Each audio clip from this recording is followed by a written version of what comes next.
ಅಯ್ಯೋ ನನ್ ತವ್ರ ಮನೆಯಿಂದ ತಂದ್ ಬಿಂದಿಗೆನ ಪುಷ್ಕರಣಿ ಮಧ್ಯ ಬಿಟ್ಬಿಟ್ಟೆ. ಇದೇನೆ ನಿಮ್ಮಮ್ಮ ನಿನ್ ಕಲ್ತಿರೋದು? ನಂದು ನನ್ನ ನನ್ನಿ ನಮ್ಮಮ್ಮನೇನು ಅನ್ಬೇಡಿ.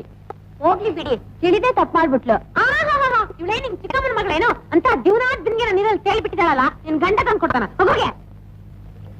ಏನೇ ಯೋಚನೆ ಮಾಡ್ತಿದೀಯಾ? ಬಿಂದಿಗೆ ತಂದ್ರೇನೆ ಮನೆಗೆ ಸೇರ್ಸೋದು, ಇಲ್ಲಿದ್ರೆ ಪುಷ್ಕರಣೆಲ್ಲ ಬಿದ್ದು ಸಾಯಿ.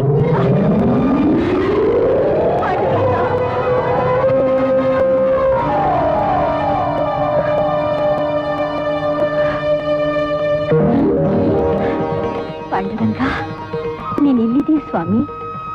ನಿನಗೋಸ್ಕರ ನಾನು ಅಲ್ಲೆಲ್ಲ ಹುಡುಕಾಡಿದೆ. ಇನ್ಮೇಲೆ ನನ್ನ ಬಿಟ್ಟು ನೀನು ಎಲ್ಲೂ ಹೋಗ್ಕೂಡ್ದು. ರಂಗ